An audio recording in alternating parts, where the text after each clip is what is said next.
So this is a strange world we're living in, comic book fans. It seems like there's been a switch of personality somehow.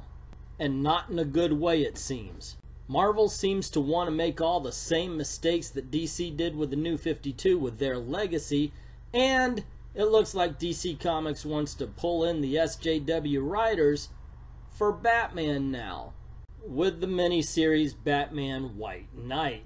It comes out this October, and it has the Joker becoming sane, as well as Harley Quinn, and they go after the Batman. They do a little hero crusade, and of course, they can't beat him physically or psychologically, but they use legal means to make him become the Gotham Menace. Now, don't get me wrong, I've seen Batman as many things. I've seen him as a pirate, a vampire, and even a revolutionary in a world where America lost the Revolutionary War. But these were all done at a time where there was trust in the creators. There used to be a rule. First rule is never do any harm. That means don't change the character. Yet today it seems the first rule is build your agenda. So I don't really trust the writers that this is just one more Elseworld tale, rather than it's a way to show off moral relativism. And that just may be me. Maybe I'm a little punch drunk from all of the SJW Marvel books that I've read, and even some DC. They are not completely innocent. They're better at it, but they're not completely innocent. So maybe it's just that now, anytime I hear about anything like this, I'm overcorrecting. I'm expecting it where there's no SJW to be found. Maybe this is just a regular story. Let's juxtapose the positions. And that would be great if that were so, but when I read the press release, I don't get that good feeling. While some critics may say that Batman is just a rich white guy beating up mentally ill people, they're not wrong. In Batman White Knight, Sean Gordon Murphy reimagines the dynamic between the Joker and the Batman as the Joker is cured of his sanity and realizes what a monster Batman is terrorizing Gotham. So far, so good, except for the racism. And yeah, I'm sorry, when you use white guy like that, you're being racist. Fess up to it. My main goal was to undo the comic tropes while changing Gotham from a comic book city into a real city. A city dealing with everything from Black Lives Matter to the growing wage gap, Murphy says. But rather than write a comic book about the wage gap, I gave those ideas to the Joker, who leads a kind of media war against Gotham's elite by winning people over with his potent observations and rhetoric. Considering Antifa had recently applauded a troll who spoke out in their rally and gave a Hitler speech, I can actually see some people believing that the only way this truth, he says, that can come out would have to be done by somebody like the Joker. I mean, you know, they love communism. Mao was the father of modern communism, and he murdered tons of people in peacetime. So this may be why Bruce Wayne can't be the vessel for the message that the writer has. It's sexy to think crime can be stopped with a fist, but the real solution is a lot more boring than that. Education, increasing wages, and building trust, Murphy says. The line Batman rides between noble vigilante and overzealous oppressor will always be shifting as our own society changes. Well, glory hallelujah to you there, son. You just admitted it, didn't you? You see Batman's crusade as oppressive.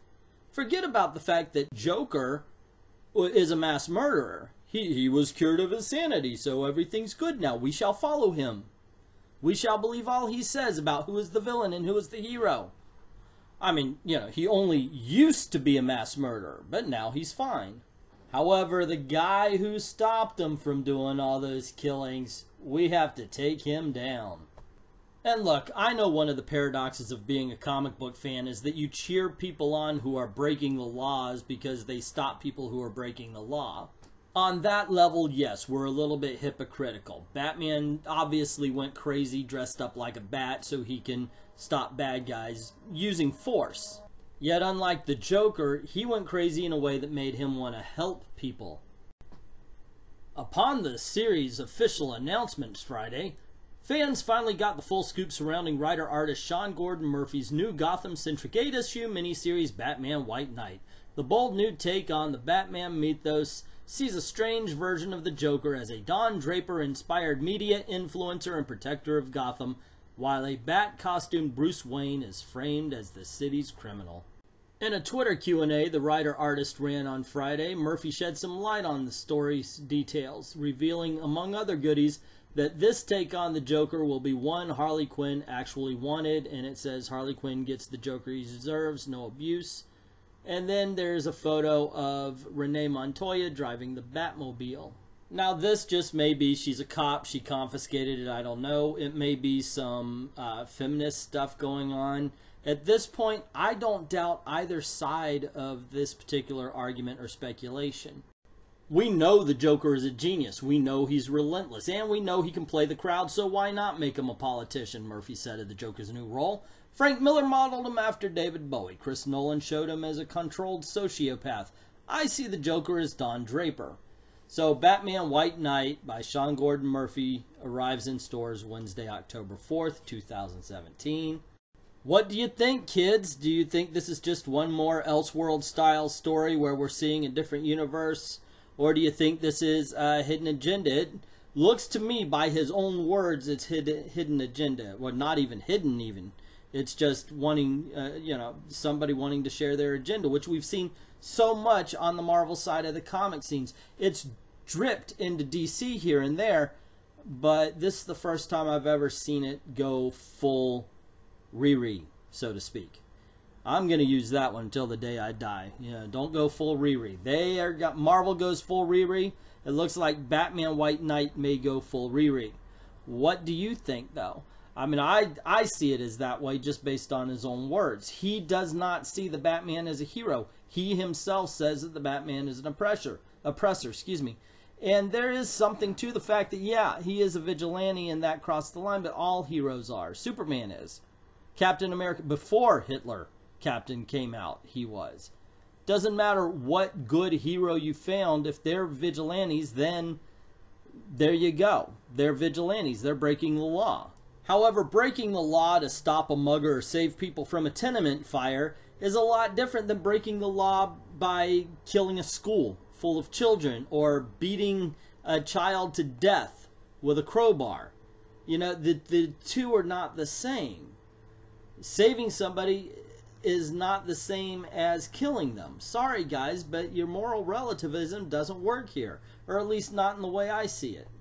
So what about you guys? How do you see it? Do you see it as the writer showing off his moral relativism, his activism, is so to speak? Or am I just overcorrecting on the whole SJW thing? Am I seeing monsters where there are none? Let me know in the comments below. I think this is something for debate. Are you going to purchase the miniseries, or will you just wait for me and the other members of the skeptic community to rip into it, see how it is? Let me know in the comments below.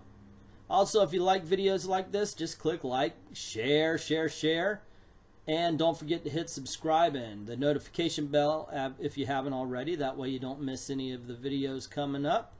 But most importantly, kids, thank you very much for watching. Well, if you've made it this far, then you obviously like what we do, and we appreciate that very, very much. So why don't you go on over to the Patreon page, links in the description below, or our VidMe page, right there into the description underneath it, and drop $1 into the till, help us keep this train rolling. It would definitely be appreciated very, very much. And we'd like to thank those who already have: Jesse Novacek, Sky Roseboom, Patriot Cat, DB. And to them and everyone else, once again, thank you very, very much for watching.